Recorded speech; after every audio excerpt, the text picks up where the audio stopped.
স্মরণীয় ঘটনা, যখন আপনি মুমিনদেরকে যুদ্ধের আসনে নিয়োজিত করার জন্য সকালবেলা আপনার পরিবারবর্গ হতে বেরিয়েছিলেন।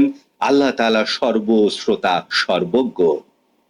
যখন তোমাদের মধ্যকার দুটো দল সাহস হারাবার মনোভাব গ্রহণ করেছিল এবং আল্লাহ ছিলেন তাদের রক্ষাকারী বন্ধু, এবং মুমিনরা যেন আল্লাহর উপরেই নির্ভর করে। এবং নিশ্চয় আল্লাহ তাআলা তোমাদেরকে সাহায্য করেছিলেন বদর প্রান্তরে। তখন তোমরা ছিলে অতি দুর্বল। তোমরা আল্লাহকে ভয় করো, অবশ্যই তোমরা কৃতজ্ঞতা জ্ঞাপন করবে। যখন আপনি মুমিনদেরকে বলেছিলেন, তোমাদের জন্য ইহা কি যথেষ্ট হবে না যে তোমাদের রব 3000 অবতরণকারী ফেরেশতা দ্বারা তোমাদেরকে সাহায্য করবেন? হ্যাঁ, যদি তোমরা ধৈর্য ধারণ করো এবং আল্লাহকে ভয় করো, এবং ওরা যদি দ্রুত এখানে এসে যায়, তবে আল্লাহ তাআলা 5000 নিশ্চিত ফেরেশতা দ্বারা তোমাদেরকে সাহায্য করবেন।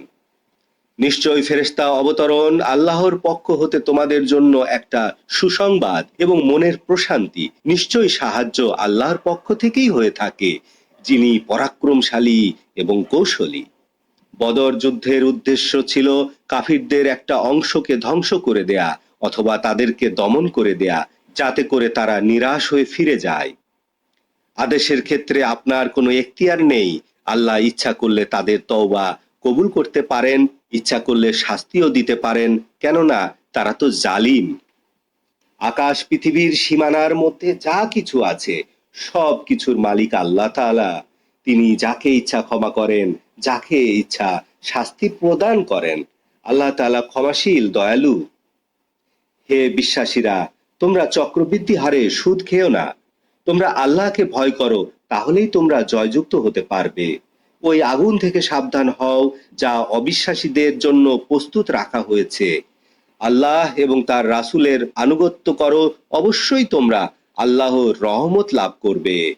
তোমরা তোমাদের প্রতিপালকের ক্ষমার প্রতি দ্রুত অগ্রসর হও এবং জান্নাতের দিকে, যার বিস্তৃতি আকাশ পৃথিবী ব্যাপী, যা প্রস্তুত রাখা হয়েছে কর্তব্য পালনকারী মানুষের জন্য, যারা ব্যয় করে সচ্ছলতার মধ্যে এবং অভাবের মধ্যে, ক্রোধকে হজম করে, মানুষকে ক্ষমা করে, এবং আল্লাহ তাআলা সৎ কর্মশীলদেরকে ভালোবাসেন। যখন তারা কোনো অশ্লীল কাজ করে অথবা নিজেদের উপর জুলুম করে এবং আল্লাহকে স্মরণে আসা মাত্রই নিজ অপরাধের জন্য ক্ষমা প্রার্থনা করে, আল্লাহ ছাড়া কে অপরাধ ক্ষমা করতে পারে? এবং জেনে শুনে ওই অপরাধের পুনরাবৃত্তি ঘটায় না, উল্লেখিতদের বিনিময় হচ্ছে তাদের রবের নিকট হতে ক্ষমা এবং জান্নাত, যার তলদেশ হতে নহর প্রবাহিত। উহাতে তারা অনন্তকাল থাকবে। কত সুন্দর বিনিময় কর্তব্য পালনকারীদের! অবশ্যই তোমাদের পূর্বে বহু প্রচলন অতীত হয়েছে।